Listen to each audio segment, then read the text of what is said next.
Well, clearly we struck a nerve. Go figure that when you cover crime, corruption, and money, it upsets people who like money.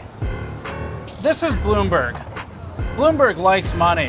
I came out here at 5 a.m. this morning to make sure, and it sure seems like they have a lot of it. Bloomberg filed an illegitimate and invalid copyright strike against our 3.5-hour-long movie about the AI GPU black market earlier this week, and our attorneys have prepared a response, but it's written in legalese, and I thought it might be better to explain our response to Bloomberg to our audience by using a more universal language.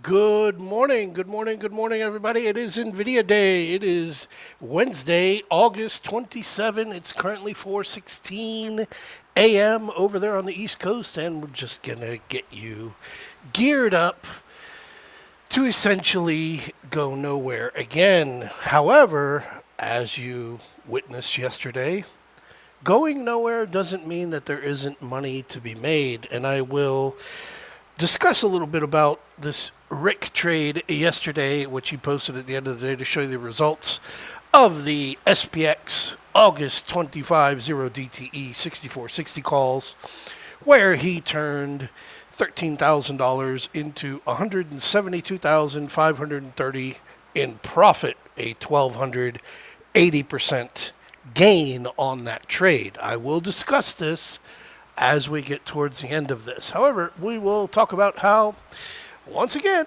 we are stuck inside that 6440, 6480 time zone, that little range, that 40 points up and down. Nothing whatsoever that's bearish about this. Nothing yet. But I will point out to you as well, we are at plus 9.53% year to date on the SPX. And the only reason that it is significant is because you tend to see that these algorithms and the way that they work, they like to look for those round numbers. Well, make a mental note that 64.93.59, which is a new all-time high above that 64.81.34, 64.93.59 is where your plus 10% level is on the SPX. Over on the spreads, like I said, I put out the put trade. I never put out any call trade that I thought would be worthy other than the extremely high risk because we were melting upwards. Melted right up to 64.68.37, closed at 64.65.94. Just below that 64.65. Range, absolutely garbage. 40 points. Not even 30 points over there on Monday. QQQ, green day, gap down, green day, green close, fantastic. No plus 1%, no minus 1%. A little bit different over on the QQQ, obviously, because it is the powerhouse of the SPX. But it is trading currently at 11.34% year to date. The high that we had was 12.84 when we put in that all-time high, and that's why I have these color-coded as to when we are above or below plus 10% year to date. Just for my own purposes, that's all, nothing else. And here we have I haven't updated this in a couple of days. Let me go ahead and do that. Boom, boom, boom, boom, boom, and here we are. We are at plus 5% year to date over on the IWM with a 1% day yesterday as we have re-embarked into the 234s. 235, 234, 234.87, let's call it 235. And you see your lows there the last 2 days, 232.36, 232.59. So quite clearly, a break below 232.50, 232 itself is going to be your signal that the 230s are looking to be vacated. So what do we got? Well, what we got is we got NVIDIA reporting earnings after the close, and that's what everybody's been waiting on. So let's get out of this and let's get over onto the charts because, again, What we're looking at here is the same zone. Nothing's changed. We've been in that zone over here during the course of a couple of weeks back, week 2 weeks back. Here we are again, back up in this zone. Had that little tiny chop when we came down on that incredible 5 catastrophic red closes in a row to drop down 2.1% over on the SPX, Jackson Hole. Bring you back 1 second. Bring you back. Like I shared for you there on Friday, like I had shared prior weeks. 1 second. We've got tick strike on. Like I shared for you on Friday, like I shared for you in prior weeks, like we shifted over a little bit more than 3 weeks ago back, 2 weeks ago, whatever it was, with the SPX Great Depression FIMS having been breached, 63.70.96, 63.53, 5 red closes in a row, 6 over on the QQQ. What is 5 red closes in a row on the SPX? And I showed, looking at this from a 2022 bottom, this is what happens after you get your 5 red closes in a row. Big booms. Well, this is the 5th one that we've just recently come into. No major drop.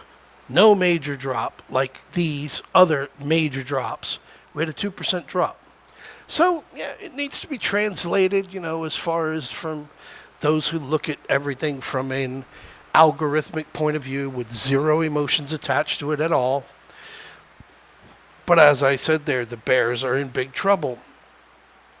As of now, with NVIDIA reporting next week, well, it's not on Tuesday, it's on Wednesday. Made a mistake there. It's looking a lot like we're due a bounce, and that 65.27, 65.55 that we started talking about a week ago and in the weekend, that's what we're looking at. We're looking at that same possibility as we are now already back here just below that 64.81, right at that 64.73. We're there. We just need a reason why, boom, that we can pop up there to that 65.55, 65.44, 65.49. I can even give you higher numbers above that. But like I shared for you, a close above 64.27, 100% puts this on high alert. A close above 64.45, 200% puts this on high alert. And what did we get? We got the close above 64.27 and 64.45 over there on Friday. So we are on high alert for that move to the upside.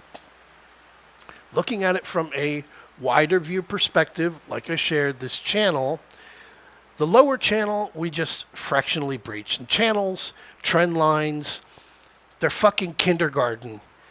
You can take your trend lines and go graffiti on a fucking wall somewhere. They're worthless. Maybe they work for you. I hope that they do work for you. And if they do work for you, then by all means, keep doing them. I'm not a trend line guy. I've never been a trend line guy. Just putting the channel line in here so that it can be visualized to understand how the Elliott wave itself has been functioning. This is where we've been. Going back here, 30 days? 30 days to that last time that we came down to 62.01 when Trump was going to fire Jerome Powell. The big dip down on, I don't remember why we dipped down on August 1. Oh yeah, that was the catastrophic 2-day sell-off. The bounce up here to the new all-time highs, our little dip that we just recently took place with, and we're back above that untested 64.25 yet again, and here we are. So zooming out on that channel, and you can understand the hieroglyphics of this drawing itself, coming off of the May high, May 19th, down into that 57.67, where this all began. We've got a 1, 2, 3, 4, and here we are producing our final 5, where we do have a very clean 1, 2, 3, which is an ABC. We've got our 4, which is an ABC. So theoretically, because these have been ABCs, 1, 2, 3, an ABC, 65.49 happens to fit right in there at the 76.4 extension of this ABC of the recent dip off of that 5 red closes into Jackson Hole. Whereas if C was going to equal A and be the exact same length as A, then we'd be looking up here at being somewhere into 660, 66.12. I mean, come on, let's be a little bit realistic, but that's what it is. So you got to make sure that it's been well aware of, but everything fits. Everything fits quite nicely for something to be up here around this 65.50, 65.60 area. Should we go into bullish mode off of NVIDIA that reports today after the close? So over on SPY, what can you do? Well, over on SPY, not only do you have a nice Fibonacci extension, which has been waiting since 2009, all the way up here, right up at 658. But you can go over onto, since we can glance right over onto the VIX right now, the VIX coming down here into dead man territory, 1451. The SPY 650 calls for tomorrow, not for today, for tomorrow, August 28th. Well, yeah, would have been fucking nice to get them down at 30 cents when we were doing nothing, having any kind of foresight of what's coming forward. But they closed yesterday at 65. So you've got a possibility there if you want to play a hedge, if you want to play okay, I'm not going to be involved in NVIDIA's earnings because of the inflated price on it, but I'll play SPY or I'll go play QQQ and we'll go over. Actually, I'll pull QQQ up here right now. .QQQ 25 0828 tomorrow. Calls and the 580s. Oh, typed in the wrong thing. 0828 call 580. That's it. These, the 580 calls over on QQQ for tomorrow, these close at 78 cents. So let's get back into this. Here's your QQQ. Like we shared, there is that gap. That gap is unfilled up there at 577. Your all-time highs are 583, 583.32. NVIDIA reports earnings after the market closes. And what I'm looking at, what I'm personally counting as of now, because we're in short term, very, very zoomed in with the amount of data that we have since Wednesday last week when we came down to that 558, is a 1, 2, 3, 4, and likely expecting that 5 to be up here to fill this gap at 577 because all gaps get filled. So the 580 calls are pretty damn far away. And you're going to be dealing with a lot of theta decay because you're getting nothing out of today other than, some fractionality. But then you have tomorrow and they expire tomorrow. So the 580 calls is a little bit of a, got to use your brain on that a little bit as far as whether or not you're going to put something that you're not willing to risk into something such short term on the realm of a possibility that we have one tiny last ingrown toenail that needs to grow just a little bit further before we can get into September. It's your choice, completely up to you.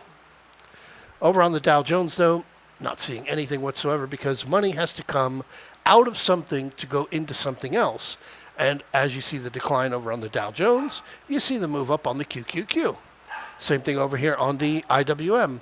IWM, fractional little dip yesterday down to that 232. A little bit of a bounce off of it. Apologies for the background noise as I'm still having deliveries for Earth as they're backfilling in the swimming pool under construction and the dogs are going crazy in the background. So again, little dip over here to 230, 250, and here we are just floating around that 235, 232 area on the IWM with nothing whatsoever as any kind of catalyst. So, you know what? I got to get this over with. So whether little Barky Bark is going to be going off over there in the background, I will try and overcompensate for that and start you out here with Intel, which all of you are now shareholders of Intel. You are a U.S. taxpayer. You are a shareholder of Intel. And here you are with Intel looking at the 2009 lows down here at 12. And you can see your support over here in 2010, 2011, going into the early part of September of 2011, coming back down to that in November of 2012. And that's where you're at.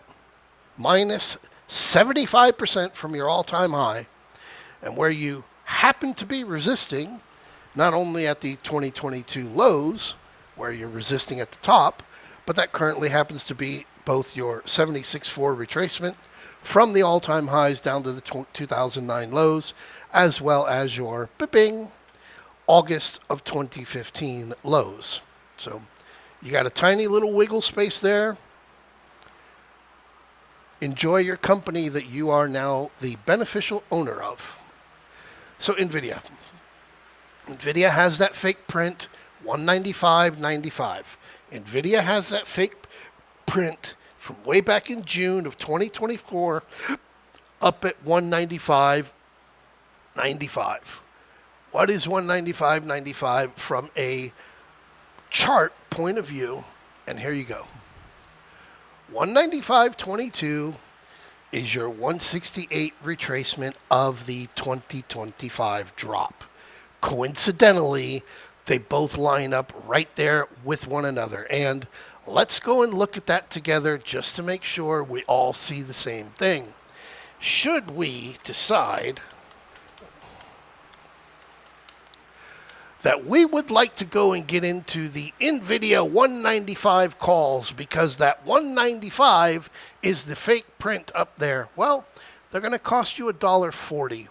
And if you went back during the course of the week, yeah, you could have got them at $1, but again, you're betting on a very short-term, high-risk probability.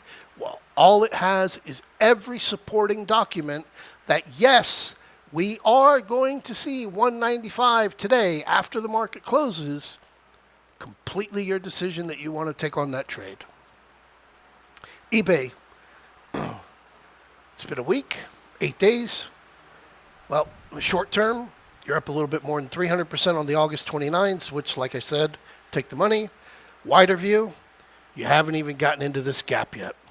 You are so far from getting into this gap, but you have undoubtedly started, so enjoy that ride down there into that 78, 77 area. And Win. I really don't have anything to discuss on Win right now. The position I've got is for December. Really couldn't care less anything about Win as of this point and we're into, the final part of August. So I'll make a deal with you. I will make a deal with you. NVIDIA, well, Rick. Okay, let's talk on this. Rick's been with me for going on 2 years. Same thing as Keith. Just had his anniversary yesterday. They've been trading for a long time before they came to me. All I did was put a little bit of polish, be an extra set of eyes for them to tweak what they are already doing so that they can do what they're already doing a little bit better. Neither of them are day trade risk, where they're only allowed to do 3 day trades in a week. Neither one of them. I had discussions with Rick. I've mentioned this a couple weeks back with Nancy when she had her $450,000 day. The methodology that they put into the entry, the amount that they are putting into their trade is so well thought out that, believe me when I tell you, the amount that they are putting into the trade, they don't care about, because they already know where they are from a much wider view than that 1 0 DTE trade. And all he did yesterday was trade the trade according to not only what he saw, but what I was able to help him see when I was talking early in the morning, that the pathway to the 6460s is now clear. So NVIDIA after the market close, and Anthony, yes, I'll do a one-on-one call with you September after I get back. I'm on that long weekend holiday this week, but let's make a deal. Let's make a deal here. NVIDIA is below 165 end of the week. You fly your plane over there to California. You pick up Jim. Jim knows where I'm at. Jim's been over here. I've met with Jim. You guys fly over here and you bring me back to Long Island. You take me back home over there to New York and you drop me off in Long Island over here in Levittown, and you drop me off right in the parking lot of Italiano's restaurant in Bethpage. Right there. It's a little tiny strip mall. I'm sure their parking lot's large enough that we could fly your plane. We could actually land your plane. And this is why I want you to bring me there. This Long Island Italian restaurant needs to be on your Devour list. We're at Italiano in Bethpage, New York, and we are hungry. Let's go, man. Let's do it. First, they make their signature pizza dough bread bowls. That dough gets slathered in olive oil, topped with Italian seasoning and Parmesan, then oven baked to look like this. They made a few extra when they realized how much we ordered. They get their spaghetti vodka sizzling in a pan. They pour every last drop into that fresh bread bowl. They top it with a whole ball of burrata, more Parmesan, and parsley. This is their drunken burrata bread bowl, and you need to order this when you're here. It is incredible. Next up, they jam-pack their Tuscan meat sauce fettuccine bolognese into another bread bowl, and they finish it with Parmesan cheese. Rich, hearty, and delicious. They said we had to try this one, filled with penne, marinara sauce, basil, lots of crispy chicken cutlet, more of their marinara sauce, Parmesan, and a healthy amount of mozzarella, baked to look like this. Of course, finished with more Parmesan and some basil. This is their baked chicken parm ziti bread bowl. Yes, please. And they're just getting started. Next up, their creamy fettuccine Alfredo with no Alfredo sauce left behind, plenty of Parmesan, and chicken cutlet. I mean, how can anyone ever say no to this? And don't forget to rip apart that bread bowl too. So good. This one is their chef's favorite pasta bread bowl. It gets stuffed with their brown sauce, slow-cooked short rib rigatoni, topped with ricotta, pecorino, and a mountain of crispy onions. This is their short rib rigatoni bread bowl, and Rebecca kept it all to herself. They also serve up this chicken Caesar salad bread bowl packed with croutons, Parmesan, grilled chicken, and a side of their house-made Caesar dressing. It doesn't get much better than this. Or does it? People line up to get this Italian hero, layered with their pancetta-packed vodka sauce, chicken cutlet, lots more vodka sauce, their creamy burrata, Parmesan cheese, their house-made pesto, and even more vodka sauce. Their super popular chicken vodka burrata hero. We've heard great things about their pizza too, especially their upside-down round pie. Par-baked cheesy dough gets their chunky tomato sauce, seasoning, and lots of Parmesan, then oven-baked to have that perfect crunch. And for the finale, cheesy baked Sicilian dough gets a layer of American cheese slices, their house-made creamy mac and cheese shells, mozzarella cheese, breadcrumbs, and some Parmesan cheese, then oven baked to look like this, and sliced. This is their mac and cheese square pie. This place rules. Who's hungry?